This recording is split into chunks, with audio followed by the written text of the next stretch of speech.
بالله العلي العظيم. أعوذ بالله من الشيطان اللعين الرجيم. بسم الله الرحمن الرحيم.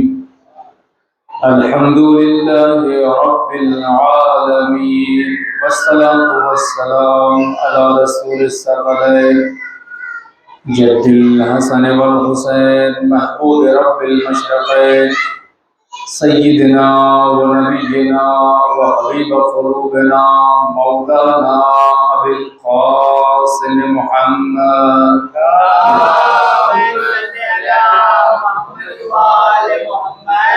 ولعنة الله على أعدائهم وواصل حقوقهم ومنكر فضائلهم ومصائبهم وشجاعتهم وكرامتهم على الأجمعين من يومنا هذا إلى قيام يوم الدين. أما بعد، فقد قال أبو عبد الله الحسين بسم الله الرحمن الرحيم: الناس عبيد الدنيا والدين لائق على ألسنتهم. صلوات پر محمد اور آل محمد.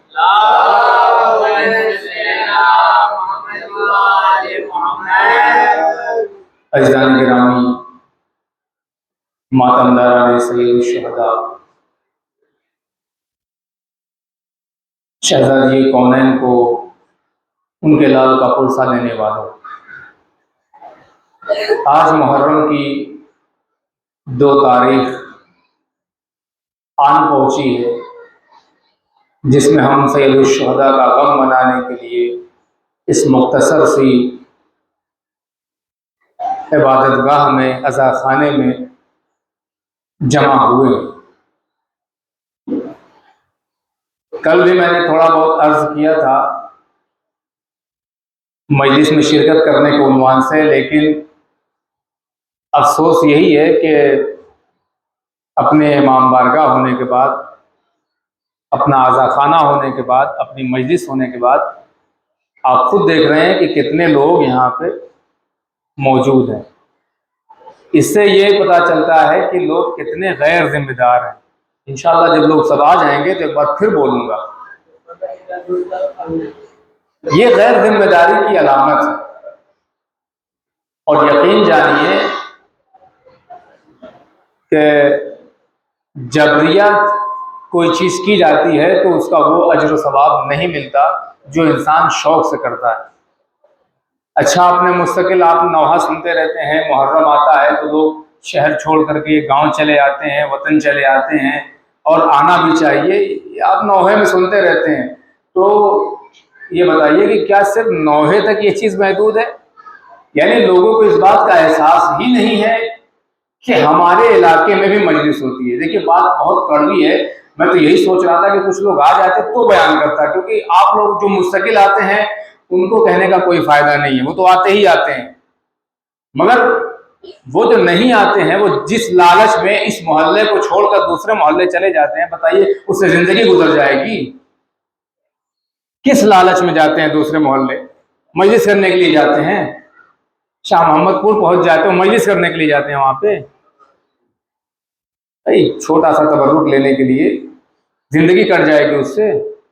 انشاءاللہ ایک بار جب مجمع یاد تو ہو جائے گا تو میں ایک بار پھر بیان کروں گا. صلاۃ پڑھیں گے محمد علیہ.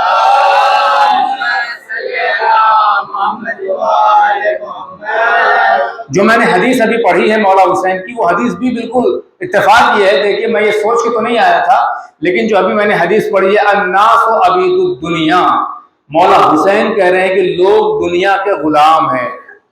لوگ دنیا کے غلام ہیں. اس کے آگے کا جملہ وَالدِّينُ لَائِقٌ أَلْسِنَتِهِمْ، اور دین ان کے لیے بس زبان تک محدود ہے. لائقن، لائق کہتے ہیں، جیسے مثال میں دے دوں آپ کو کہ جب انسان کوئی جو آپ کھانا کھاتے ہو، کوئی روٹی کھاتا ہے، کوئی چاول کھاتا ہے، اور عام طور سے ہمارے علاقوں میں جو روٹی چاول دونوں چیزیں کھائی جاتی ہیں اور ہاتھ سے کھایا جاتا ہے، کیونکہ ہم گاؤں میں رہنے والے ہیں. شہر میں رہنے والے وہ اپنا استعمال ہے، چمچ سے کھاتے ہیں.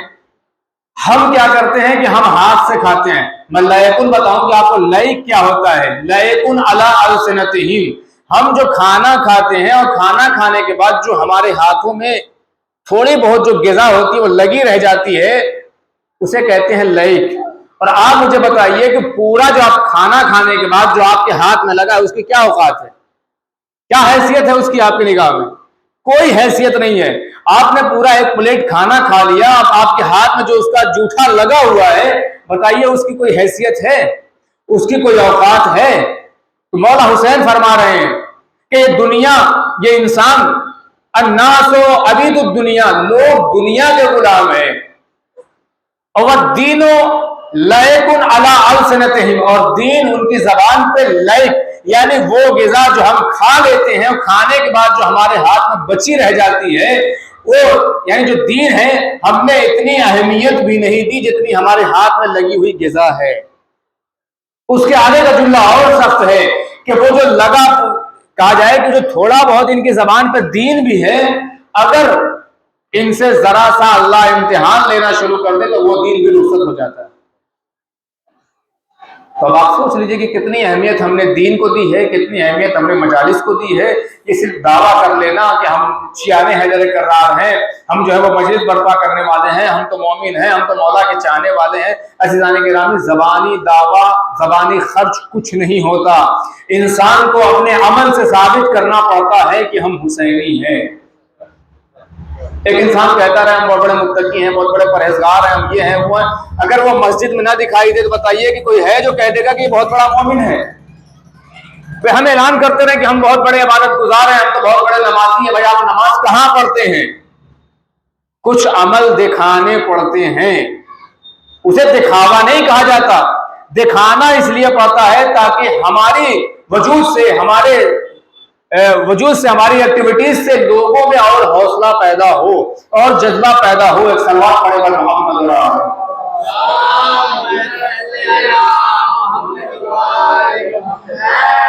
دکھانا پڑتا ہے.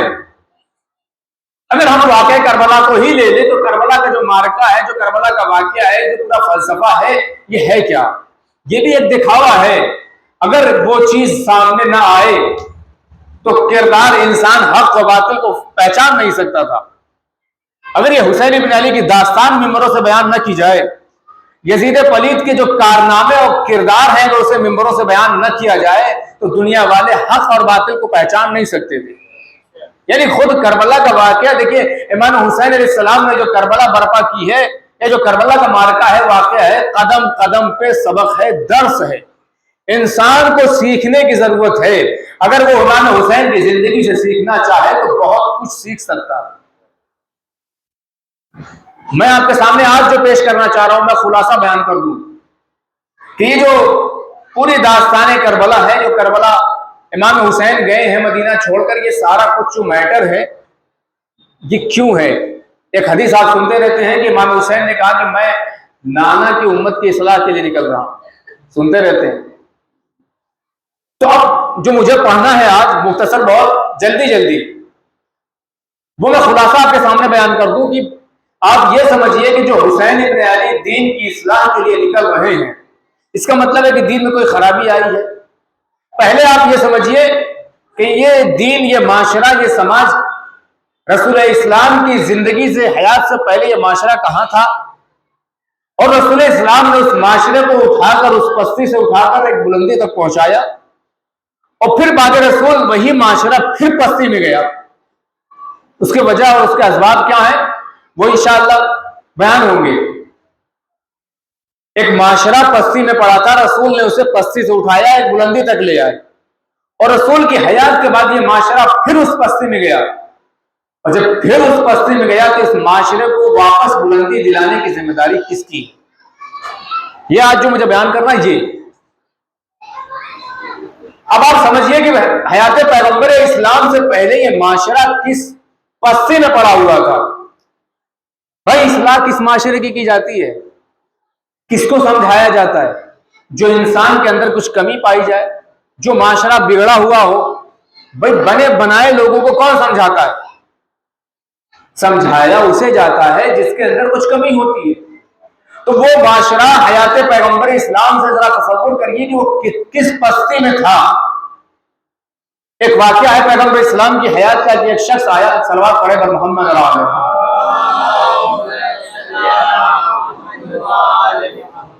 رسول اسلام کے پاس ایک شخص آتا ہے اور آنے کے بعد یہ کہتا ہے یا رسول اللہ میرا گناہ بہت بڑا ہے، میرا گناہ بہت بڑا ہے، کیا میں توبہ کروں تو اللہ میری توبہ قبول کر لے گا؟ تو رسول اسلام نے کہا بالکل، اللہ قبول کرنے والا ہے، اللہ توبہ قبول کرنے والا ہے، اللہ معاف کرنے والا ہے، تمہاری توبہ قبول کر لے گا۔ لیکن اس نے کہا یا رسول اللہ میرا گناہ ہے بہت بڑا، میرا گناہ بہت بڑا ہے۔ تو رسول نے کہا کیا تیرا گناہ اتنا بڑا ہے کہ آسمان کے ستارے کم پڑ جائے؟ یعنی تیرا گناہ زیادہ ہے یا آسمان کے ستارے زیادہ ہیں؟ کہا ٹھیک ہے رسول اللہ، آسمان کے ستارے بہت ہیں لیکن میرا گناہ اس سے بھی زیادہ ہے، میرا جو گناہ ہے وہ بہت بڑا ہے۔ تو رسول نے کہا بھائی تیرا گناہ کتنا بڑا ہے؟ کیا تیرا گناہ اتنا بڑا ہے کہ زمین کے ذرات، جو ذرات پائے جاتے ہیں، جو ریت پائی جاتی ہے وہ زیادہ ہے یا تیرا گناہ زیادہ ہے؟ تو یا رسول اللہ میرا گناہ بہت بڑا، میرا گناہ۔ دیکھیں پستی سمجھیے گا کہ کس پستی میں معاشرہ تھا۔ یہ جو حسین اصلاح کے لیے نکل رہے ہیں مکہ مدینہ اور یہ جو سارا کچھ چھوڑ چھاڑ کے کربلا پہنچ رہے ہیں، وہ وجہ کیا ہے؟ وہ جو معاشرہ پستی میں گیا ہے اسی معاشرے کو اٹھانے کے لیے، لیکن اس سے پہلے رسول نے اس پستی میں پڑے ہوئے معاشرے کو بلندی دلائی تھی۔ اب سمجھنا یہ ہے کہ حیات پیغمبر کے بعد جو سن 11 ہجری میں رسول اس دنیا سے رخصت ہوتے ہیں اور سن 61 ہجری کے یہ مارکہ ہے، یعنی 50 سال کے عرصے میں ایسا کیا ہو گیا کہ وہ معاشرہ، وہ سماج جس کو رسول پستی سے اٹھا کر بلندی تک لے آئے تھے، 50 سال میں ایسی کیا تبدیلی آئی کہ پھر وہ معاشرہ اس سے بڑی پستی اور جہالت میں چلا گیا۔ وہ شخص کہتا ہے میرا گناہ بہت بڑا ہے، ستاروں سے زیادہ، زمین کے ذرات سے زیادہ۔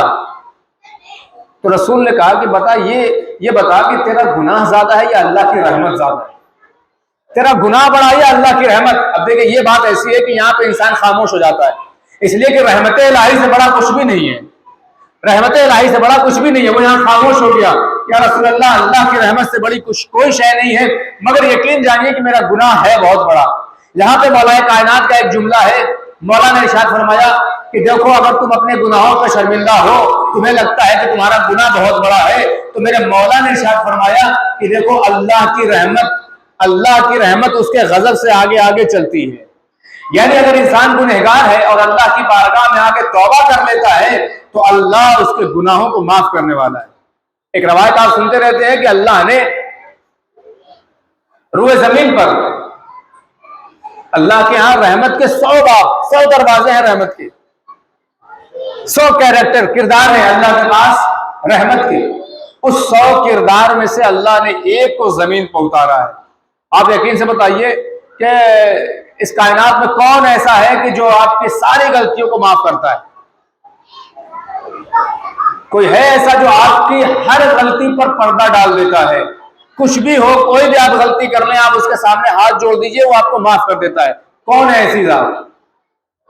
ہر ایک کا جواب ہوگا کہ وہ ذات صرف ماں ہے جو ہمارے یعنی بچے کے ہر چیز کو معاف کر دیتی ہے۔ جتنا بڑا سے بڑا گناہ کر کے آ جائے، بڑے سے بڑا گناہ کر کے آ جائے، ماں کے سامنے ہاتھ جوڑ دیتا ہے تو ماں اسے معاف کر دیتی ہے۔ اللہ کے یہاں رحمت کے 100 باب ہیں، اللہ کے ہاں رحمت کے 100 کردار ہیں۔ اس کردار میں سے 99 بلکہ 100 کے 100 اللہ کے پاس ہے۔ اس نے ایک کردار زمین پر ماں کی شکل میں اتارا ہے، جبکہ یہ صفت بھی ساری ماں کے اندر پورے طور سے نہیں پائی جاتی، مگر ماں کا کردار ایسا ہے، کیریکٹر ایسا ہے کہ لاکھ گناہ کر کے بچہ ماں کے سامنے آ جائے، ماں اسے معاف کر دیا کرتی ہے۔ تو اب اگر جس کے پاس ایک کردار پایا جاتا ہے، جس کے پاس رحمت کا ایک باب ہے، اس کے اندر اتنی صلاحیت ہے کہ وہ آپ کے ہزاروں گناہ معاف کر دیا کرتی ہے، تو اللہ کے پاس تو 100 کے 100 باب ہے۔ اگر آپ گناہ کرنے کے بعد کردار اگر آپ کا صاف ہے، کوئی معذرت ہو جاتی ہے، کوئی کیریکٹر میں کمی پائی جاتی ہے، تو کیا بارگاہ الہی میں ہاتھ جوڑیں گے تو اللہ معاف کرنے والا نہیں ہے؟ تو اللہ تو معاف کرنے والا ہے۔ وہ شخص کہتا ہے میرا گناہ بہت بڑا ہے، رسول کہتے ہیں معاف ہو جائے گا۔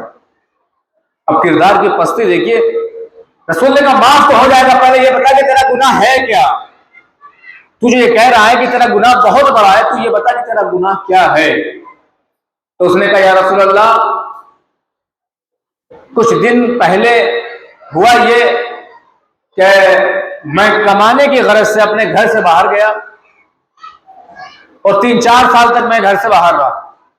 جب میں گھر سے باہر گیا تو میرے یہاں ولادت ہونے والی تھی، لیکن جب میں باہر گیا تو یہ ولادت تب ہوئی، اور جب 3-4 سال کے بعد جب میں گھر پلٹا تو میں نے کیا دیکھا کہ میرے آنگن میں ایک چھوٹی سی بچی ہے جو کھیل رہی ہے۔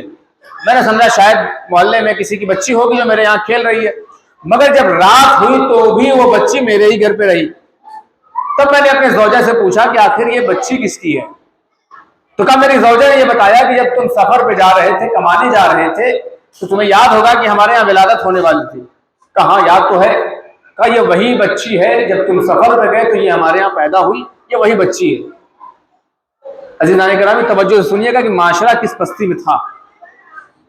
کب وہ خاتون تو سو گئی، یہ شخص کہتا یا رسول اللہ میں نہیں سو سکا، اور جب رات کی تاریکی چھائی تو میں اس بچی کو لے کر کے، کیونکہ جاہلیت کا زمانہ تھا، وہ اپنی بچیوں کو زندہ دفن کر دیا کرتے تھے، کہ رات کی تاریکی میں بچی کا ہاتھ پکڑ کے لایا۔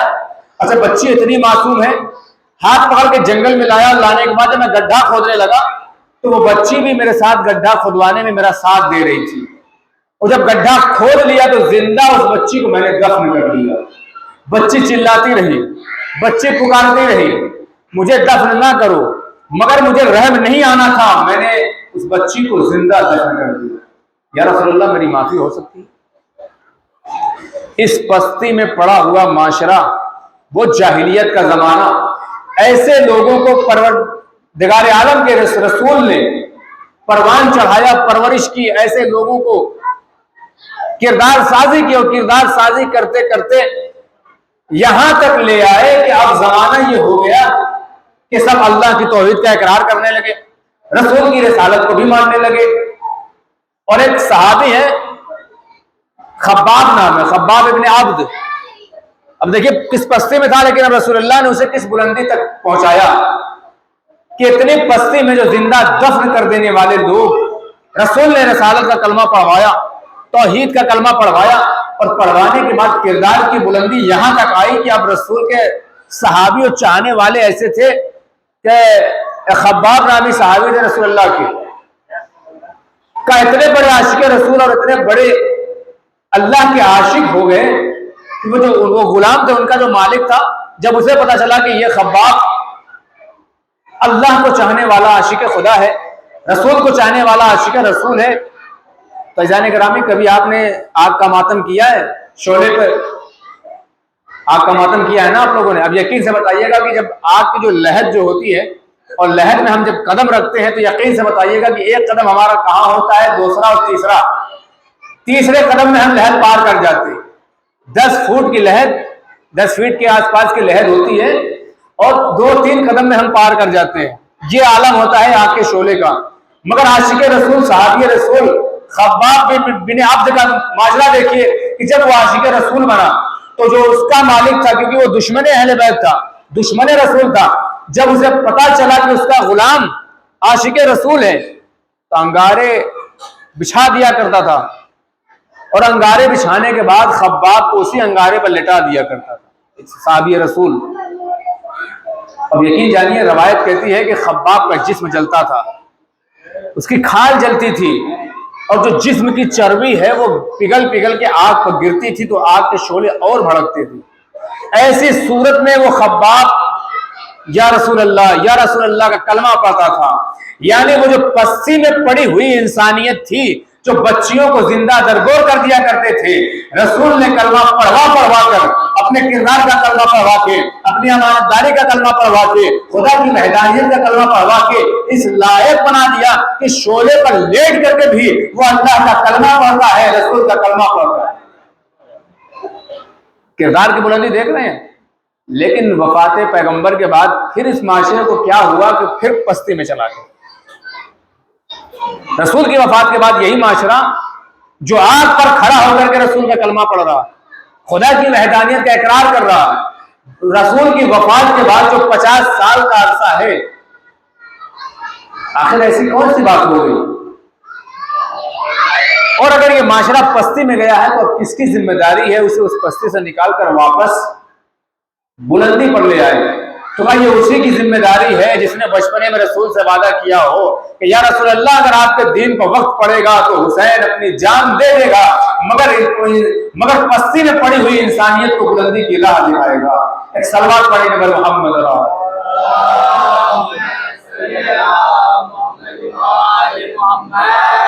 عزیزان گرامی، رسول نے پستی میں پڑی ہوئی انسانیت کو بلندی کی راہ دکھائی۔ وفات پیغمبر کے بعد یہ قوم پھر پستی میں گئی، اور اتنی پستی میں گئی کہ حسین ابن علی کو کہنا پڑا الناس عابد الدنیا، یہ لوگ دنیا کے غلام ہیں، والدین لیکن علی السنتہم، اور دین صرف ان کی زبان کا لقلقہ بن چکا ہے کہ ہم مسلمان ہیں، ہم مسلمان ہیں، وگرنہ کردار اور کیریکٹر میں جھانک کے دیکھا جائے تو ظاہراً تو ہم مسلمان ہیں، مگر کردار میں ایسی کوئی رمق نہیں پائی جاتی جو ہم کہہ سکتے ہوں کہ ہم مسلمان ہیں۔ اور یہی وجہ ہے کہ پیغمبر اسلام نے بھی اچھا یہ جو تبدیلی آئی ہے بعد رسول، جو قوم پھر پستی میں گئی، یہ کیا اچانک ہو گیا؟ اچانک کچھ نہیں ہوتا، اچانک کچھ نہیں ہوا۔ رسول نے بھی اشارہ کیا تھا کہ یہ جو میرے صحابی دیکھ رہے ہو، ایک زمانہ یہ آئے گا کہ یہ صحابی نام تو صحابی ہوں گے، مگر اسلام سے سب سے دور یہی ہوں گے۔ خود حدیث ہے کہ قرآن تو ہوگا مگر تحریر ہوگا، صرف قرآن کی کوئی حقیقت نہیں رہے گی، قرآن صرف رسمی رہ جائے گا، یعنی قرآن لکھا تو رہے گا مگر اس کی کوئی حیثیت نہیں رہ جائے گی۔ اس کے بعد کا اسلام تو صرف نام کا رہ جائے گا، اور جسے ہم مسلمان کہتے ہیں، یہ مسلمان جس کو ہم مسلمان کہتے ہیں وہی سب سے زیادہ اسلام سے دور ہوگا۔ یہ میرے جملے نہیں ہیں، یہ خود پیغمبر اسلام نے کہا کہ جن کو مسلمان کہا جاتا ہے سب سے دور اسلام سے اگر کوئی ہوگا تو وہ یہی ہوگا، یعنی مسلمان تو کہے جائیں گے مگر مسلمان رہیں گے نہیں۔ اس حدیث کا کیا مطلب ہے؟ میں جو سمجھ پا رہا ہوں اس حدیث سے، مطلب یہی ہے کہ انجانے میں غیر جو مسلم ہیں وہ اسلام کی تعلیمات پہ عمل کرتے ہوئے نظر آئیں گے، یعنی جو اسلام نے جو حکم دیا ہے کہ یہ کرو یہ کرو یہ کرو، یہ حکم مسلمانوں کا، مگر جو غیر مسلمان ہوگا وہ اسلام کی تعلیمات پہ عمل کر رہا ہوگا، اور جو مسلمان ہوگا وہ تعلیمات اہل بیت اور تعلیمات اسلام سے دور نظر آئے گا۔ اس کی مثال آپ کے سامنے ہے جو میں نے ابھی شروع میں عرض کیا، ٹائم ہم نے دے دیا کہ 8:30 بجے کی مجلس یہاں ہوگی، مگر ہمارے مجلس بھی ہماری لقلقہ زبانی ہے، دعویٰ ہے محبت اہل بیت کا، مگر ہم مجلسوں میں شرکت کر نہیں پاتے۔ یقین جانیے کہ اگر ہم ماہ محرم میں اپنے کاروبار کا ذرا سا نقصان بھی کر لیتے ہیں تو پروردگار عالم اس کا ڈبل دینے والا ہے نا، کہ اگر اللہ کی راہ میں 1 خرچ کرو گے تو اس میں 10 گنا دے گا۔ تو یہ صرف سننے اور سنانے کے لیے نہیں ہے، یہ حقیقت ہے، کبھی اسے عملی کر کے دیکھیے کہ اگر نام حسین پر آپ نے کچھ قربان کیا ہے، اس لیے کہ عزیزان گرامی ہر تحریک ایک قربانی مانگتی ہے، یہ مجلس عزائے حسین ایک احتجاج ہے، ایک تحریک ہے، تحریک ہمیشہ قربانی مانگتی ہے، جب تک کہ آپ قربانی نہیں دو گے کردار بلند نہیں ہوگا۔ عزیزان گرامی کیا یہ آپ کو سمجھانے کی ضرورت ہے؟ اب آپ کے سامنے ایسی چیزیں موجود ہیں کہ تقریروں کی ضرورت نہیں ہے، مجالس کی ضرورت یعنی سننے سنانے کی ضرورت نہیں ہے، بلکہ ایران نے آپ کو ثابت کر کے دکھایا ہے کہ اگر کچھ پانا ہے تو قربانی دینی پڑے گی، کچھ حاصل کرنا ہے تو قربانی دینی پڑے گی، اور یہ مجالس عزائے حسین ایک قربانی ہے، احتجاج ہے، تحریک ہے۔ تحریک ہمیشہ قربانی مانگتی ہے، جب ہم نے حسینی ہونے کا دعویٰ کر لیا ہے تو یقین جانیے کہ قربانی دینی پڑے گی۔ اچھا، قربانی کا مطلب گلا کٹانا نہیں ہے، میں بچوں کے لیے عرض کر دوں کہ ہم سمجھتے ہیں قربانی کا لفظ آتا تو ہم سمجھتے ہیں گلا کٹانا، نہیں ہے عزیزان گرامی۔ قربانی کا مطلب ہوتا ہے اپنی پیاری چیز کو اللہ کی راہ میں، حسین کی راہ میں دے دینا۔ ہم لوگوں کی قربانی یہ ہے اس وقت کہ ہم اپنے وقت کی قربانی دیں، ٹائم پہ مجلس میں آ جائیں، ٹائم سے مجلس ختم کر لیں، یہ وقت کی قربانی ہماری قربانی کہی جائے گی۔ اور یقین جانیے کہ نہ اللہ کسی کی محنت کو رائگاں جانے دیتا ہے، نہ حسین کسی کا ادھار رکھتے ہیں۔ اگر ہم نے جو کچھ بھی اللہ کی راہ میں دیا ہے، جو کچھ بھی حسین کی راہ میں دیا ہے، یقین جانیے کہ دونوں شخصیات ایسی ہیں کہ جو کچھ ہم وہاں پلٹائیں گے اس کا ڈبل بلکہ 10 گنا ہم خود میں پلٹانے والے ہیں۔ ایک صلوات پڑھیں گے بر محمد۔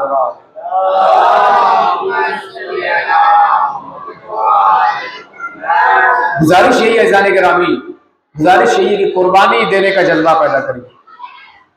اگر ہمارے اندر قربانی کا جذبہ نہیں ہے تو یہ مجلسیں، یہ امام بارگاہیں اسی لیے ہیں کہ ہم اپنی اصلاح کریں، اصلاح کی جگہ ہے یہ۔ اور حسین ابن علی بھی مدینے سے جو نکل رہے تھے وہ اصلاح کے لیے نکل رہے تھے۔ انشاءاللہ کل پھر موقع ملے گا تو میں آپ کو بتاؤں گا کہ جب حسین ابن علی مدینے سے نکل رہے تھے تو وہ کیسے نکلے، کہاں کہاں گئے، راستے میں کیا گفتگو ہوئی، کیا کہتے ہوئے گئے۔ اس لیے کہ کچھ دنیا کے لوگ کہتے ہیں کہ جب سب خاموش بیٹھے ہوئے تھے تو حسین کو بھی خاموش بیٹھنا چاہیے تھا۔ حسین کیوں فتنے میں پڑ رہے تھے؟ انشاءاللہ بتاؤں گا کہ وہ فتنہ تھا حسین فتنے میں پڑ رہے تھے یا دنیا فتنے میں پڑ رہی تھی۔ اس لیے کہ جب کوئی معصوم قدم اٹھاتا ہے تو غیر معصوم کو حق ہی نہیں ہے کہ بیٹھ جائے، تو معصوم کے قدم کو دیکھ کر اس سے قدم کو ملانے کی ضرورت تھی۔ لہذا حسین ابن علی نے جو قیام کیا تھا، حسین ابن علی جو مدینے سے نکل رہے تھے، اب حسین نے نکل کر کے حجت تمام کر دی تھی۔ یہ دنیا کس بستی میں بیٹھی ہوئی تھی کہ جب حسین قیام کر رہے تھے تو تم حسین کے ساتھ کیوں نہ ہوئے؟ انشاءاللہ کل بیان کروں گا۔ مگر حسین، آج کی جو تاریخ ہے عزیزان گرامی، حسین ابن علی مکے سے کوفہ کی طرف اور کوفے سے پھر جو کربلا کی طرف روانہ تھے، آج کی تاریخ وہ تاریخ ہے کہ حسین ابن علی کا کاروان کربلا کی سرزمین پر وارد ہو گیا، خیمے نصب کر دیے گئے۔ مگر عزیزوں، جب کربلا کی سرزمین پہ یہ حسینی قافلہ وارد ہو رہا تھا تو راستے میں ایک لشکر جس کا سپہ سالار ہر ہے، حسینی قافلے کو روکتا ہے۔ اور جب حسینی قافلے کو روکا ہے ہر نے تو اس قافلے کی حالت یہ تھی کہ پیاس سے مطلب جانور کی زبانیں باہر تک آ گئی، یعنی ہر کا لشکر اتنا پیاسا تھا کہ زبانیں باہر تھی۔ مگر حسین ابن علی نے جب ان پیاسے لشکر کو دیکھا تو حسین کو یہ بات گوارا نہیں ہے کہ دشمن بھی پیاسا رہے۔ حسین نے کہا بھیا عباس، پانی کے دہانے کھول دیے جائیں اور جب تک دشمن کا لشکر اور اس کے جانور سیراب نہ ہو جائے پانی ان کے سامنے سے نہ ہٹایا جائے۔ یہاں بہت اچھا موقع تھا حسین ابن علی کو۔ اگر حسین بنیاداری کے لیے گئے ہوتے تو کچھ نہیں کرنا تھا حسین کو، صرف لشکر ہر کو پانی نہ دیتے، 2-4 گھنٹے نہ گزرتے کہ یہ لشکر ہر وہی دم توڑ دیتا۔ مگر حسین ابن علی نے پانی پلایا، اور اس پانی پلانے کی وجہ سے پتہ ہے آپ کو کیا ہوگا کہ حسین کے پاس 7 محرم کو پانی ختم ہو گیا۔ اگر حسین ابن علی پانی نہ دے کر پانی بچاتے تو کربلا میں بچے پیاس سے جاولت الاتش کی آواز سے گزرنے کر رہی ہوتی۔ مگر عزیزوں، جب 9 محرم کی شب، 9 محرم کی تاریخی شائی اور حسینی خیام سے بچوں کی الاتش کی آوازیں ہر کے کانوں سے ٹکرائی تو ہر سمجھ گیا اور اندر ہی اندر وہ خود کو ٹوک رہا تھا کہ یہ بچے جو صدا بلند کر رہے ہیں ان کا ذمہ دار میں خود ہوں۔ میں ہی حسین کو گھیر کے مقتل میں لایا تھا، میں ہی وہ ہوں کہ حسین نے جس کو پانی پلایا تھا۔ اگر حسین نے میرے لشکر کو پانی نہ پلایا ہوتا تو وہ پانی حسین کے پاس ہوتا، حسین کے بچے پیاسے نہ رہتے۔ اجرکم اللہ تعالی۔ ایک مرتبہ ہر بے چین حسینی قافلے کی طرف بڑھتا ہوا جانے لگا، مگر جب ہر حسین کے خیمے کی طرف جا رہا تھا تو ہر کے بیٹے نے جب یہ منظر دیکھا اور دیکھنے کے بعد کہا بابا جب تک دشمن کے لشکر میں تھے تو آپ نے ہم کو اپنے ساتھ رکھا اور جب جنت کے راستے کی طرف جا رہے ہیں تو تنہا جا رہے ہیں بابا۔ ہر نے اپنے بیٹے کو بھی ساتھ لیا اور جب لے کر کے حسین کی طرف بڑھا ہے تو بڑھتے بڑھتے ایک مرتبہ ہر نے کہا اے میرے لال، ان آنکھوں نے حسین کو سختی سے دیکھا تھا، ان آنکھوں نے حسین کو گھور کے دیکھا تھا، اے میرے لال ان آنکھوں کو پٹی باندھ دے کہ میں شرمندہ ہوں حسین سے کیسے آنکھیں ملاؤں گا۔ ذرا سا اور آگے بڑھا تو کہا میرے لال میرے ہاتھوں میں رسی باندھ دے کہ یہ وہی ہاتھ ہے کہ اس نے حسین کے فرس پر ہاتھ ڈالا تھا، حسین کے گھوڑے کی لجام پکڑی تھی۔ ہر اپنی آنکھوں کو پٹے بندھوا چکا اور ہر اپنے ہاتھوں میں رسی بندھوا چکا اور بندھوانے کے بعد ذرا سا آگے بڑھا اور کیا دیکھتا ہے ایک مرتبہ ہر نے آج محسوس کی، کہا میرا لال کون آ رہا ہے؟ ایک مرتبہ ہر کا لال کہتا ہے بابا بابا غازی عباس آ رہے ہیں. ارے غازی عباس کی حیبت یہ تھی کہ حضور نے کہا میرے لال ارے غازی عباس سے اتنا کہہ دو کہ اے مولا عباس ہم لڑنے نہیں آ رہے ہیں, ہم تو معافی طلب کرنے کے لیے آ رہے ہیں. ارے جیسے ہی یہ آواز عباس کے کانوں میں ٹکرائی ایک مرتبہ مولا عباس نے کہا اے حضور پریشان نہ ہو, ہم تو تم سے لڑنے کے لیے نہیں آ رہے ہیں, ہم بھی تیرا استقبال کرنے کے لیے آ رہے ہیں. ذرا سا اور آگے بڑھے, قاسم نے استقبال کیا. ذرا سا اور آگے بڑھے, علی اکبر نے استقبال کیا. مگر عزیزوں ایک عجب منظر نظر آیا. میرے حضور کے استقبال کے لیے مولا حسین بھی کھڑے ہو گئے. ایک مرتبہ حضور نے پوچھا اے میرے لال یہ کون آ رہا ہے؟ کہا بابا ارے یہ تو مولا حسین ہے جو ہماری طرف آ رہے ہیں. ارے حضور نے مولا کا نام سنا, حسین کے قدموں میں خود کو گرا دیا اور گرانے کے بعد کہا اے آقا مجھے معاف کر دینا, مجھے معاف کر دینا. ارے میں وہ گنہگار ہوں کہ جس کی وجہ سے آپ کے بچے پیاسے ہیں. مگر عزیزوں ارے حضور کی معافی تو دور, حسین نے خود حضور سے معافی مانگی. اے حضور مجھے معاف کر دینا, آج جب تم مہمان بن کر آیا ہے تو حسین اتنا غریب ہو چکا ہے کہ تجھے پلانے کے لیے پانی بھی حسین کے پاس نہیں ہے. حضور نے کہا مولا میں پانی پینے نہیں آیا, بس مجھے مقتل کی اجازت دے دیجیے, مقتل کی اجازت دے دیجیے. ایک مرتبہ حضور کو اجازت ملی, حضور کو اجازت ملی. مگر حضور نے کہا میرے لال اس سے پہلے کہ مقتل میں میں جاؤں تم میرے سامنے مقتل میں جاؤ, اس لیے کہ میرا مرنا تم سے برداشت نہیں ہوگا. ارے تم مر جاؤ کہ میں برداشت کر لوں گا. ارے تاریخ گواہ ہے حضور کا بیٹا مقتل میں ارے تیر کھا کے جب زمین پر گرا ہے تو اس نے کہا یہاں آنا تھا اے میرے بابا مجھے میری مدد کے لیے آئی ہے. مگر تاریخ میں لکھا کہ حضور سے پہلے حضور کے لال کے جنازے پر حسین بن علی پہنچ گئے اور حضور کو روک دیا. اے حضور جوان بیٹے کے لاشے پر بوڑھے باپ نہیں جایا کرتے, جوان بیٹے کے میت پہ باپ نہیں جاتے. ایک وقت حضور کا موقع میں اٹھا لوں گا. حسین نے کہا نہیں حضور جوان کا لاشا ہے, تو ضعیف ہے, اٹھا نہیں پائے گا. ارے تیرے لال کے جنازے کو تو حسین نے اٹھا لیا, مگر کربلا کے مقتل میں ارے جب حسین کا قریب جوان علی اکبر تھا, ایڑیاں رگڑ رہا تھا, ارے کوئی نہیں تھا جو حسین سے یہ کہتا اے آقا حسین آپ رہنے دیجئے. ارے جوان کا لاشا تو ایک بات سے نہیں ہوتا, مگر ہر حسین کے مظلومی 57 برس کا ضعیف 18 سال کے جوان علی اکبر کا لاشا ہے. کاندھے پر اٹھاتے ہیں گر جاتے ہیں. ہائے مظلوم یہ حسین جوان کے لاشے کو مقتل میں اٹھا رہے ہیں. حسین انا للہ و انا الیہ راجعون. رضا بقضائه وتسلیما لامره سيعلم الذين ظلموا اي منقلب ينقلبون. ما